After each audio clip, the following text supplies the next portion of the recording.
Assalamu alaikum students. Today we have lecture number 14 of tax policy and management. First of all, we will discuss the contents of the previous class. हमने पिछली class में क्या discuss किया था? Cannons of taxation discuss किया था, जिसके अंदर हमने देखा था कैनन्स ऑफ इक्वालिटी था, यानी कि हर एक के ऊपर इक्वल टैक्स का बर्डन आ रहा था, चाहे वो अमीर है चाहे वो गरीब है।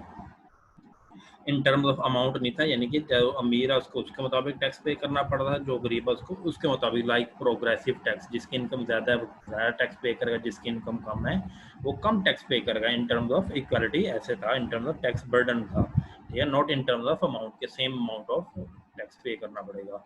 उसके बाद हमने देखा था कैनन ऑफ कन्वीनियंस था, तो टैक्स पेयर के लिए कन्वीनियंट होना चाहिए। ऐसे टाइम आप टैक्स पे कर जिस टाइम उसकी सैलरीज आ रही हो, ठीक है, जैसे हमारी सैलरीज आती है हम उस वक्त टैक्स पे करते हैं। फिर हमने कैनन ऑफ इकोनॉमी पढ़ा था कि यानी कि हमारी कॉस्ट ऑफ कलेक्शन कम होनी चाहिए वो आप अपना रेवेन्यू से, ठीक है। ऐसा ना हो हम टैक्स इकट्ठा करने जा रहे हैं लेकिन हमारी कॉस्ट ऑफ कलेक्शन ज़्यादा है, टैक्स इतना हमें इकट्ठा नहीं हुआ तो उसका तो कोई फ़ायदा नहीं होगा, ठीक है। इसके अलावा हमने कैनन ऑफ सर्टेनिटी भी पढ़ा था कि हमें हर चीज़ सर्टन पता हो किस टाइम हमने टैक्स पे करना है, हमारे अमाउंट ऑफ टैक्स कितनी है, ठीक है, हर चीज़ सर्टन होनी चाहिए। इसके अलावा हमने कुछ और भी कैनन्स पढ़े, जैसे कैनन ऑफ प्रोडक्टिविटी था, यानी हमारी प्रोडक्टिविटी अफेक्ट ना हो, ऐसा ना टैक्स रेट इतना बढ़ाते हैं हमारी सारी की सारी इंडस्ट्री की प्रोडक्टिविटी अफेक्ट हो जाए। कैनन ऑफ सिंप्लिसिटी हमने देखा था, जो सिंपल होना चाहिए हमारा जो है टैक्स का सिस्टम, कितना जितना ज़्यादा सिंपल होगा उतना टैक्स पेयर के लिए आसानी होगी। इसके अलावा कैनन ऑफ इलास्टिसिटी था, कि यानी कि इलास्टिसिटी मैंने बताया था चेंज, यानी कि हम अपनी ज़रूरत के मुताबिक अपने टैक्स को बढ़ा भी सकते थे गवर्नमेंट वाले और उसको कम भी कर सकते थे। फिर उसका हमने देखा कैनन ऑफ डाइवर्सिटी था, यानी कि हर सिटीजन उस टैक्स को पे कर रहा था, ना कि एक सिटीजन उसको पे कर रहा था। जब हर सिटीजन इसको पे करेगा तो इक्वली डिवाइड हो जाएगा बर्डन, ठीक है। आज जो हम डिस्कस करने जा रहे हैं वो है assessment procedure, self assessment scheme और इनकम टैक्स अथॉरिटीज़।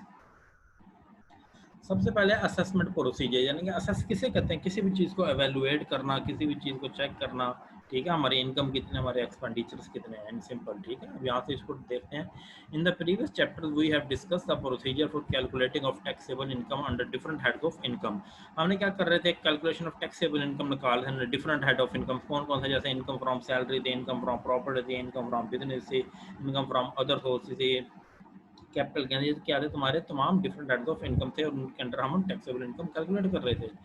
अब हम क्या करने जा रहे हैं? We are now fully aware that if a tax payer receive income from one or more than one sources, how we can calculate the tax payable by him. तो कैसे उसको कैलकुलेट करना है? In this chapter we shall discuss the procedure adopted by the income tax authority.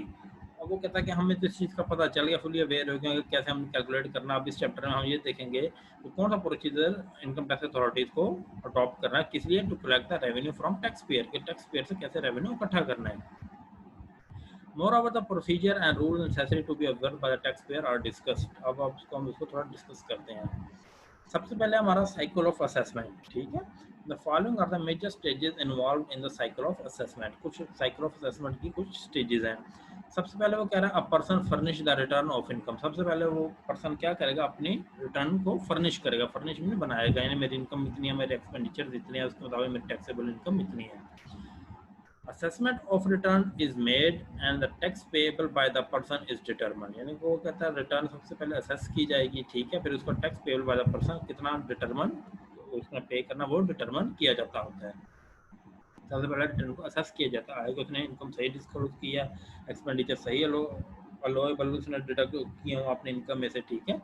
उसके बाद कहता है payment of tax by the tax pair. फिर उसके बाद क्या करता है? जो टैक्स पेयर है उसकी फिर पेमेंट करता है। ज़ाहिर बात है पहले उसका असेस हो गया, फिर उसका हम देखेंगे कितना उसने टैक्स डिटरमिन करना, वो डिटरमिन हुआ वो हम देखेंगे। फिर उसके बाद उसको टैक्स पेयर जो पेमेंट कर रहा था उसको हमें चेक करना होता है, payment of tax by the tax pair. उसके बाद कह रहा है recovery of tax from the defaulter tax payer. फिर उसके बाद हम जो से डिफॉल्टर टैक्स पेयर होता है उससे हमने टैक्स भी रिकवर करना होता है, ठीक है। डिफॉल्टर टैक्स पेयर कौन से होता है? जो कि इन टाइम हमें टैक्स पेमेंट नहीं कर रहे होते, जैसे अपने वो पेमेंट्स के ऊपर डिफॉल्ट कर रहे होते हैं, तो उनसे हमने क्या करना था? टैक्स भी रिकवर करना होता है। उसके बाद वो कह रहा है रिफंड ऑफ टैक्स, यारी बात है। फिर रिफंड ऑफ टैक्स भी हम देख रहे होते हैं। रिफंड ऑफ टैक्स कब होता है? जब आपके टैक्स जो आपने पे किए हैं वो ज़्यादा है लेकिन आपकी लायबिलिटी टैक्स की कम बन रही थी, ठीक है, यानी आपको जो टैक्स आपने पे करना था वो कम था लेकिन आप पे ज़्यादा कर चुके हैं, ठीक है, तो आप फिर क्या करते हो? रिफंड के लिए उस चीज़ को क्लेम करते हैं।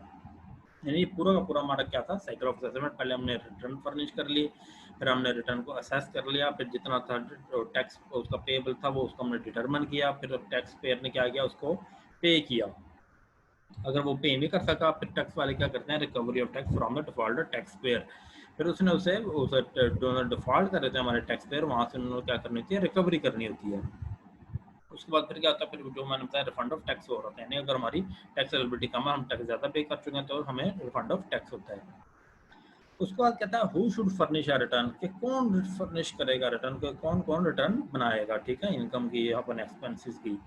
It is necessary for the following person to furnish the return of income, वो कह रहा है ये लोग हैं जो कि अपने रिटर्न को फर्निश करेंगे। सबसे पहले वो कह रहा है every person whose total income during the tax year exceeds the maximum amount that is not chargeable to tax. कहता वो हर वो पर्सन वो जिसके जो कि जिसको total income, every person whose total income during the tax year exceeds the maximum amount, यानी कि उसकी अमाउंट उससे एक्सीड करके जो चार्जेबल टू टैक्स नहीं थी, तो वो क्या करेगा वो भी रिटर्न को फर्निश करेगा। अच्छा उसको अगर every company irrespective of income, हर वो कंपनी चाहे उसकी इनकम जीरो भी है वो भी क्या करेगी रिटर्न को अपने फर्निश करेगी।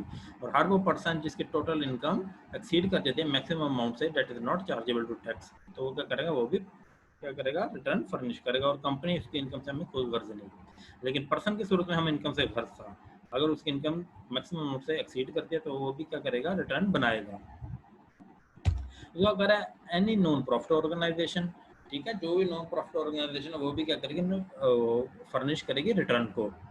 एनी अप्रूव्ड वेलफेयर इंस्टीट्यूशन, कोई भी अप्रूव्ड वेलफेयर इंस्टीट्यूशन है वो भी क्या करेगा अपने रिटर्न को फर्निश करेगा।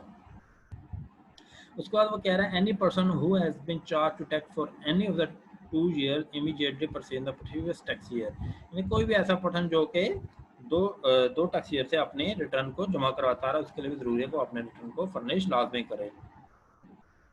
उसके बाद कह रहा है any person who claim the loss carry forward from a previous tax year, कोई भी ऐसा टैक्स पेयर जिसको प्रीवियस ईयर के उसके लॉसेस आ रहे हैं, ठीक है, उसको वो कैरी फॉरवर्ड करने जा रहा है, तो उसको भी क्या चाहिए कि वो अपने रिटर्न को फर्निश करे, यानी कि उसको अपने लॉसेस को कैरी फॉरवर्ड करने का क्लेम करेगा, तो उसको क्या चाहिए उसको अपने रिटर्न को फर्निश करेगा कि मेरी इतनी इनकम है, मेरे पिछले सालों के इतने लॉसेस आ रहे हैं, तो उसके मुताबिक वो फिर अपने रिटर्न बनाएगा उसको फर्निश करेगा। उसके बाद हमारे पास self assessment scheme.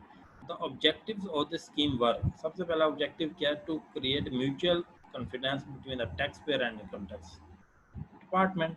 Self assessment scheme यानी कि आप अपनी असेसमेंट खुद से कर रहे हैं। जैसे मैं कह दूं कि आपने मिड का पेपर दिया 20 नंबर का या 25 नंबर का, मुझे बताएं आपके कितने नंबर आ जाएंगे, ठीक है।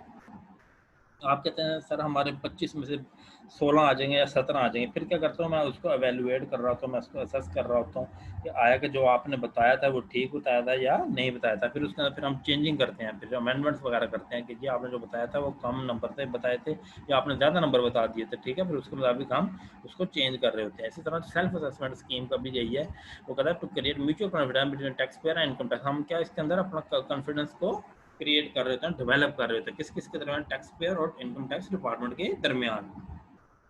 उसके बाद वो कह रहा है relieve tax payer of procedural problems. उसको कह रहा है हमने क्या करना होता है, जो प्रोसीजरल प्रॉब्लम्स आ रहे होते हैं वो टैक्स पेयर उससे रिलीव हो जाता है, उससे आज़ाद हो जाता है। पहली बात है क्यों, क्योंकि हमारा म्यूचुअल कॉन्फिडेंस डेवलप हो चुका है टैक्स पेयर और इनकम टैक्स डिपार्टमेंट का, ठीक है, जो वो बता रहा है असेसमेंट बता रहा है टैक्स पेयर, वो उससे एग्री होना हमारा टैक्स डिपार्टमेंट एग्री है, ठीक है, इससे टैक्स पेयर रिलीव हो जाता है और प्रोसीजरल प्रॉब्लम जो आ रहे होते हैं। उसको आप कह रहे हैं save the time and energy of departments official. जाहिर बात है टाइम और एनर्जी बच रही है। जैसे मैंने आपसे कहा दिया आपको कितने नंबर आएंगे, आपने कहा हमारे इतने हैं, मेरे माइंड में आ जाएगा ये स्टूडेंट इतने नंबर ले लेगा, तो उससे मेरा क्या होगा थोड़ी टाइम और एनर्जी कम कम लगेगी, मेरा वो सेविंग हो जाएगी। इसलिए जब टैक्स डिपार्टमेंट होता है उसको अगर पता चल जाए कि टैक्स पेयर कह रहे हैं मेरे इतने इनकम है, इतने मेरे एक्सपेंसेस हैं, अलाउेबल डिडक्शन है, इतनी मेरी टैक्सेबल इनकम बन रही है, तो उससे क्या हो रहा है टैक्स डिपार्टमेंट का टाइम भी बच रहा है, एनर्जी भी बच रही है। वो यही कह रहा है save the time and energy of department official. वो करें increase the total number of assessors and thus the total revenue collected by the government। वो इससे क्या होता है हमारे जो है नंबर ऑफ असेस है ना वो इंक्रीज हो जाते हैं और टोटल रेवेन्यू भी गवर्नमेंट का इंक्रीज हो जाता है। क्यों, क्योंकि हमें पता है कि टैक्स पेयर इतना वो हमारा डेवलप हो चुका म्यूचुअल कॉन्फिडेंस, ठीक है, टैक्स पेयर एग्री है कि मैं इतनी अमाउंट पे करूंगा, ठीक है, इनकम टैक्स भी डिपार्टमेंट एग्री है, इससे क्या हो रहा है हमारे रेवेन्यूज भी इंक्रीज होंगे। उसके बाद वो कह रहे हैं reduce litigation in respect of tax dispute. जाहिर बात है कोई भी टैक्स डिस्प्यूट नहीं आएगा, ठीक है। क्यों? इनकम टैक्स भी उससे एग्री है और टैक्स डिपार्टमेंट भी एग्री है और टैक्स पेयर भी एग्री है। उससे क्या होगा, हमारे जितने भी लिटिगेशन के चार्जेस हैं, यानी कि वो केस कर देते हैं कि टैक्स वाले कहते हैं जी हमारा जो टैक्स पेयर है इसने कम टैक्स पे किया है, तो इसके ऊपर लिटिगेशन वो करता है, तो इससे क्या होता है, उससे बच जाता है। इसी तरह अगर कोई टैक्स पेयर को कोई इशू है या टैक्स डिपार्टमेंट को कोई इशू है, दोनों को वो ये इशू रिजॉल्व हो जाता है डिस्प्यूट का, जिसकी वजह से वो लिटिगेशन की जो सी कॉस्ट है वो डिस्प्यूट्स की वो रिड्यूस हो जाती है। अब उनके दौरान कोई डिस्प्यूट नहीं होता, ठीक है, क्योंकि उनके दौरान म्यूचुअल कॉन्फिडेंस हो चुका था इनकम टैक्स डिपार्टमेंट और टैक्स पेयर के दरमियान। उसका तो कह रहा है in order to achieve these objectives government continue to review the procedure of self assessment every year. ये कहता है इन ऑब्जेक्टिव को अचीव करने के लिए गवर्नमेंट क्या कर रही होती है, हर साल सेल्फ असेसमेंट प्रोसीजर को रिव्यू कर रही होती है, ठीक है। आया कि जो टैक्स पेयर है वो सही भी अपनी इनकम डिक्लेयर कर रहा है या कम डिक्लेयर कर रहा है, टैक्स एवेजन कर रहा है, ठीक है। टैक्स अवॉइडेंस हो सकती है, टैक्स अवॉइडेंस लीगल है लेकिन टैक्स एवेजन इलीगल होता है, लेकिन टैक्स एवेजन तो नहीं कर रहा वो हमारा टैक्स पेयर, ठीक है। इस चीज़ को वो फिर क्या करते हैं, गवर्नमेंट हर साल इसको रिव्यू कर रही होती है प्रोसीजर्स को, सेल्फ असेसमेंट के। While reviewing the procedure, two major aims were kept in mind by the government. Government क्या करते हैं, दो मेजर एम्स को दिमाग में रखती है। वो क्या क्या, minimum inconvenience cost to the assessees, जब असेसिस कर रहे होते हैं उसका मिनिमम इनकन्वीनियंस क्रिएट होनी चाहिए, ठीक है। उसको आप कह रहे हैं it is insure that government continues to receive a fair and just amount of revenue. और गवर्नमेंट इस चीज़ को इंश्योर कर रही थी जो उसको अमाउंट ऑफ रेवेन्यू रिसीव होगी, यानी कि वो टैक्स रेवेन्यू जो भी वो कलेक्ट करेगा वो क्या होना चाहिए, जस्टिस होना चाहिए और फेयर होना चाहिए, यानी कि वो सही अमाउंट वो रिसीव कर रहा हो, ना वो कम रिसीव कर रहा है ना वो ज़्यादा रिसीव कर रहा है, ठीक है। ये वो तमाम प्रोसीजर हैं जो कि सेल्फ असेसमेंट के हैं। हमें टैक्स डिस्प्यूट हम अपना रिजोल्व कर रहे हैं, लिटिगेशन कॉस्ट कम कर रहे हैं, म्यूचुअल अंडरस्टैंडिंग आ रही है टैक्स पर इनकम टैक्स डिपार्टमेंट में, हमारा टाइम सेव हो रहा है, हमारी एनर्जी सेव हो रही है, ठीक है। गवर्नमेंट के रेवेन्यूज भी इंक्रीज हो रहे हैं, मिनिमम इनकन्वीनियंस हो रही है इसके अंदर, ठीक है। उसके बाद हमारे पास आ जाते हैं income tax authorities. Income tax authorities कौन सी होती हैं, जो कि हमारे टैक्स को कलेक्ट कर रही होती है, उसका एडमिनिस्ट्रेशन कर रही होती है, उसका ऑडिट कर रही होती है, ठीक है। अब इसको यहाँ से देखें, for the proper and efficient working of any system it is necessary that properly qualified person are appointed at different level. जाहिर बात है कहीं पे भी है प्रॉपर और एफिशिएंट वर्किंग आपने किसी भी जगह पर करनी है, चाहे वो टैक्स डिपार्टमेंट है, चाहे वो कंपनी है, चाहे वो बैंक है, तो वहाँ पर क्या होना चाहिए, प्रॉपर क्वालिफाइड पर्सन अपॉइंट किए जाते हैं, ठीक है। तो वो यही कह रहा है कि यहाँ पे भी अगर टैक्स में भी क्या होना चाहिए, प्रॉपर एफिशिएंट वर्किंग के लिए properly qualified person are appointed किए जाए डिफरेंट लेवल पे। क्यों? So that they can guide the activity to achieve the desired results, ठीक है, ताकि वो अपने डिजायर्ड रिजल्ट्स अचीव कर सकें, जो भी उन्होंने टैक्स कलेक्ट करने हैं वो अपने टैक्स कलेक्ट कर सकें। उसका वो कहा है this is necessary for all organization whether in public और प्राइवेट सेक्टर। तो ये कहता है हर एक के लिए नेसेसरी, चाहे वो पब्लिक सेक्टर में चाहे वो प्राइवेट सेक्टर में है। उसके बाद कह रहा है for the proper administration of taxation system also the government needs qualified person, ठीक है। वो प्रॉपर एडमिनिस्ट्रेशन टैक्स सिस्टम के लिए क्या गवर्नमेंट को चाहिए, क्वालिफाइड पर्सन चाहिए होते हैं, ठीक है। Who should ensure that tax collecting machinery should work in an efficient manner and proper amount of revenue is received, यानी कि जो सी हमारी टैक्स कलेक्शन है वो बिल्कुल एफिशिएंट हो रही है, टाइम पर हो रही है, ठीक है, और जो से अमाउंट हम रिसीव कर रहे हैं टैक्स के माध्यम वो बिल्कुल ठीक है। क्यों? क्योंकि गवर्नमेंट ने क्या किया हुआ, क्वालिफाइड पर्सन को अपॉइंट्स किया हुआ है, इनकी वो इनकम टैक्स अथॉरिटी है हमारी हाईली क्वालिफाइड पर्सन हैं।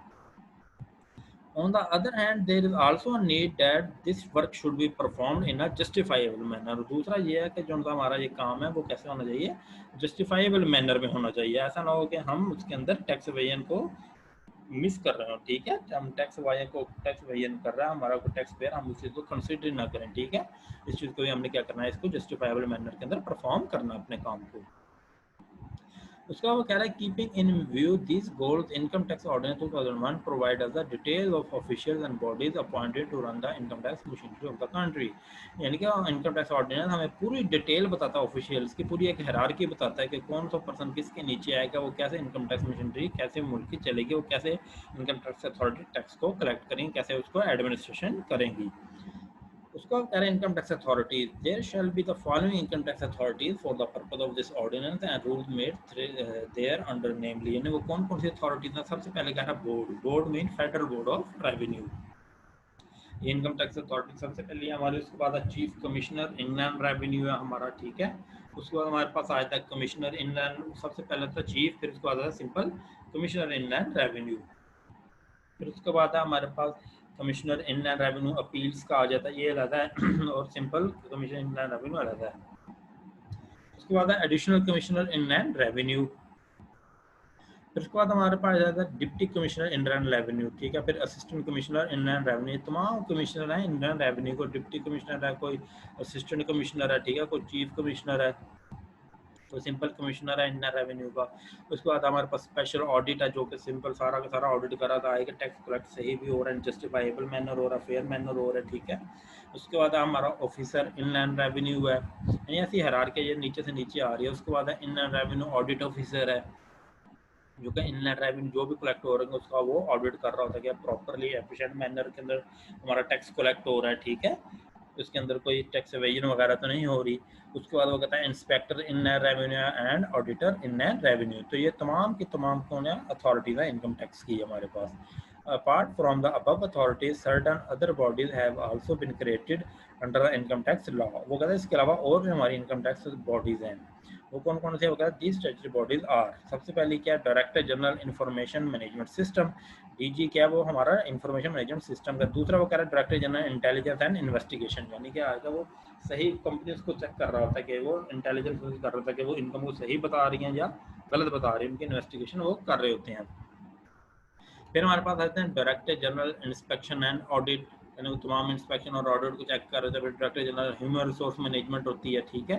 उसमें director general training and research है, जिन्हें तमाम टैक्स वालों को, जितने हमारे बॉडीज हैं इनकम टैक्स अथॉरिटीज़ हैं, उन तमाम को तमाम ट्रेनिंग और रिसर्च बता रही होती है। फिर अपैलेट ट्राइब्यूनल है इंडियन रेवेन्यू का, जहाँ पर कोई भी टैक्स डिस्प्यूट वगैरह हो जाता है वहाँ पे रिजॉल्व हो रहे होते हैं। Some of these authorities look after the general administration of income tax department and are known as executive authorities। कुछ इसमें क्या जनरल एडमिनिस्ट्रेशन को चेक कर रही होती है इनकम टैक्स डिपार्टमेंट की तमाम को हम क्या कहते हैं, एग्जीक्यूटिव अथॉरिटीज कहते हैं। The other group of authorities is known as judicial authorities, ठीक है, जो कि फैसले कर रही है, जुडिशियल अथॉरिटीज होती हैं, because they exercise judicial functions, ठीक है। यानी कि some authorities have been given both, कुछ अथॉरिटीज को दोनों पावर दी गई थी, आप एडमिनिस्ट्रेशन पावर भी देगी जनरल और जुडिशियल पावर भी दी जाती हैं। Some authorities have been given both executive and judicial powers, कुछ अथॉरिटीज को दोनों पावर हम दे देते हैं। उसके बाद अब हम डिस्कस करने जा रहे हैं हम सेल टैक्स। इनकम टैक्स हमारा खत्म हो गया, उसके बाद अब हम डिस्कस करना है सेल टैक्स को। सेल टैक्स के अंदर जो पहली डेफिनेशन, हम कुछ डेफिनेशन इसके अंदर सेल टैक्स के अंदर पहले चैप्टर के अंदर देखेंगे। कुछ एक्टिव टैक्स पेयर है, जिसके पहली डेफिनेशन जो हमारी है एक्टिव टैक्स पेयर, ऐसा टैक्स पेयर जो कि एक्टिव है, एक्टिव मीन जो कि एक्टिवली टैक्स पे कर रहा है। जैसे हम कहते हैं एक्टिव स्टूडेंट है, ये एक्टिव मीन ये रेगुलरली यूनिवर्सिटी की या कॉलेजेस की ये रेगुलर फीस पे कर रहा है, इसका नाम हमारा होता है एक्टिव टैक्स पेयर। कह रहा है it means a registered person who does not fall in any of the following category. वो कहता है कोई ऐसा रजिस्टर्ड पर्सन जो कि इन कैटेगरीज के अंदर फॉल नहीं करता। वो कौन सी है, वो इज ब्लैक लिस्ट और वो रजिस्ट्रेशन इज सस्पेंडेड और ब्लॉक अंडर सेक्शन 21। यानी कोई ऐसा भी स्टूडेंट या कोई भी ऐसा टैक्स पेयर जो कि ब्लैक लिस्ट ना हुआ पड़ा हो और उसकी रजिस्ट्रेशन सस्पेंड ना हुई हो, वो क्या होगा, एक्टिव टैक्स पेयर, यानी वो एक्टिवली टैक्स पे कर रहा है, वो ब्लैक लिस्ट नहीं है, उसकी रजिस्ट्रेशन सस्पेंड नहीं हुई पड़ी। दूसरा वो कह रहा है who is fails to file a monthly sale tax return, ठीक है। अगर वो कह रहा है अगर वो सेल फेल हो गया मंथली सेल टैक्स रिटर्न के अंदर, तो वो फिर एक्टिव टैक्स पेयर हमारा नहीं रहेगा। ये वो शब्द, ये वो हमारी शरायत है चार जहाँ पे हमारे एक्टिव टैक्स पेयर के अंदर कैटेगरी के अंदर फॉल नहीं करती। उसके बाद within due date for 2 consecutive tax periods के अंदर, जो अगर who fails to file an income tax return within due date, कोई भी ऐसा टैक्स पेयर जो कि income tax return within due date fail हो गया रिटर्न में, तो वो हमारा एक्टिव टैक्स पेयर नहीं कहलाएगा। अगर वो हमारा income tax return within due date जमा करवा रहा है, तो इसका मतलब वो एक्टिव टैक्स पेयर है, वो रेगुलर रिटर्न फाइल कर रहा है। उसका कह रहा है who fails to file 2 consecutive monthly और an annual withholding tax statement, कोई भी ऐसा टैक्स पेयर जो कि फेल हो गया, वो जमा नहीं करवा सका क्या 2 कंसेक्यूटिव मंथली रिटर्न्स या फिर और an annual withholding tax statement, तो वो हमारा क्या होगा, एक्टिव टैक्स पेयर नहीं होगा, यानी वो हमारा एक्टिवली टैक्स पे नहीं कर रहा। उसके बाद अब आया था हमारा अपैलेट ट्राइब्यूनल। अपैलेट ट्राइब्यूनल हमने इनकम टैक्स के अंदर भी देखा था, वो क्या करता था, जो भी टैक्स पेयर और टैक्स डिपार्टमेंट के दरमियान जो भी डिस्प्यूट हो जाता था उसको वो रिजोल्व कर रहा होता था, ठीक है। उसके अंदर हमने देखा था कुछ मेंबर थे जो कि जुडिशियल मेंबर और अकाउंटेंट मेंबर्स भी होते थे, ठीक है। अब इसको यहाँ से देखते हैं, वो कहता है it means appellate tribunal in land revenue established under section 130, ये हमारा सेक्शन 130 सेल टैक्स है। The federal government is the appointing authority of the appellate tribunal, ठीक है। फेडरल गवर्नमेंट क्या कहते हैं, अपॉइंटिंग अथॉरिटी होती है अपैलेट ट्राइब्यूनल की।